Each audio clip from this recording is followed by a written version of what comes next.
Hello, I'm Congresswoman Teresa Ledger Fernandez, chair of the Democratic Women's Caucus, in rebuttal to what we heard tonight at the joint address.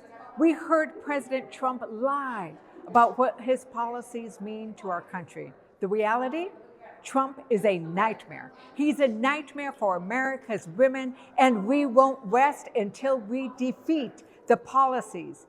Compare his words with the rising prices people are paying at the grocery store and the gas station. Compare his words with your own life experience and worries. We're protesting Trump's policies, which are devastating to women. We can't afford groceries. He's stealing our health care, and he's threatening our safety and security. He's insulting women across the country when he terminates us in the jobs that we love. Look who he's really catering to. Who did he have here tonight? The billionaire Musk. The billionaire Musk is calling the shots, and the only person he cares about is the billionaire class. The Democratic Women's Caucus stands in fierce opposition to the lies and the nightmare we heard tonight. These are their stories. Women can't afford Trump in New Mexico. Women farmers and ranchers will be harmed by Republicans' cuts to nutrition programs like SNAP, which give farmers and ranchers a market for their crops and provide women and families nutritious food. These are the stories of the Democratic Women's Caucus and what it means in their communities living through Trump's nightmare. I'm telling you, women cannot afford Trump.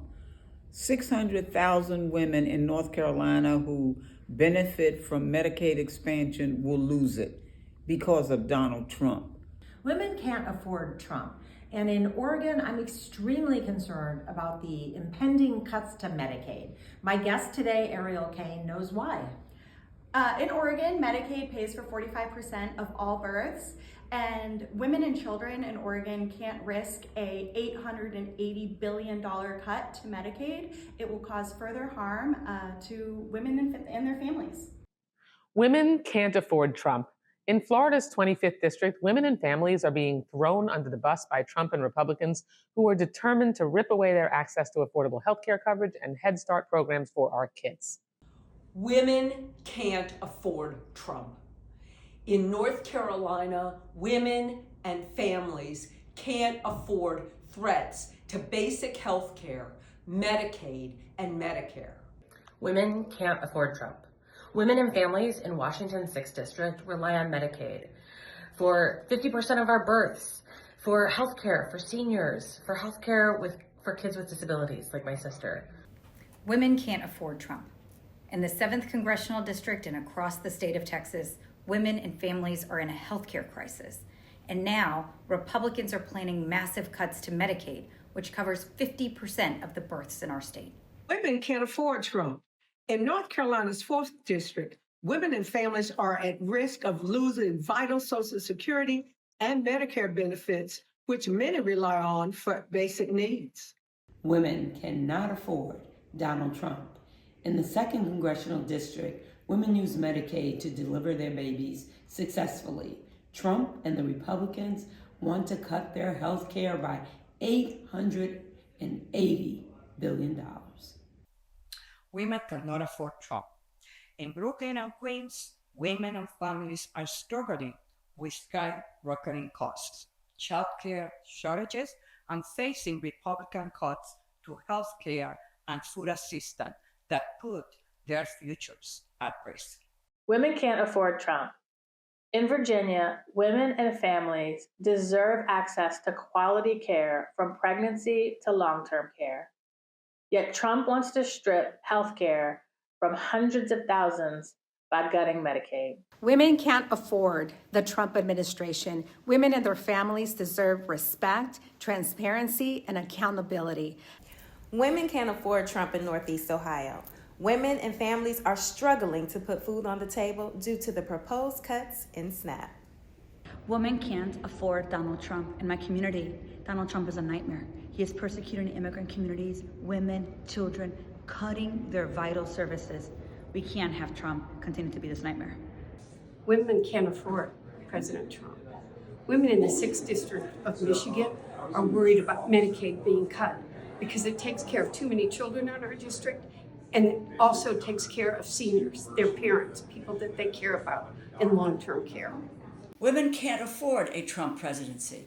The education of women and our children is on the line, as unchecked billionaire Elon Musk and President Trump seek to dismantle the Department of Education and rip away access to an affordable education for millions of families. Education powers the American dream. We must fight back. Women can't afford Trump.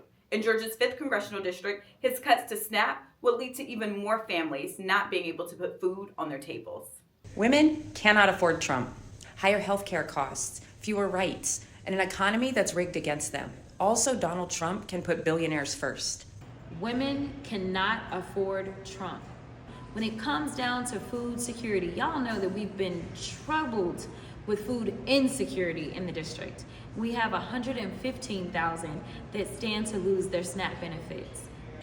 Women can't afford Trump. In my district, the 26th district in California, women need Medicaid so that their children can go to doctors and see their dentists, and they need SNAP to make sure that their children are fed well. Women can't afford Trump. In California, District 28, women will lose their access to health care through devastating cuts to Medicaid. In Georgia, women and families depend upon the health care of Medicaid, and they cannot afford to lose it. Women can't afford Trump. In Sacramento, women and families battling cancer are just terrified about the cuts that DOJ are making at NIH that can affect their cancer trials. Women can't afford Trump. In Michigan's 3rd congressional district, women are concerned that their small businesses will be able to survive for the next 4 years. They're worried that their economic security is at risk. Women can't afford Trump. Enough said.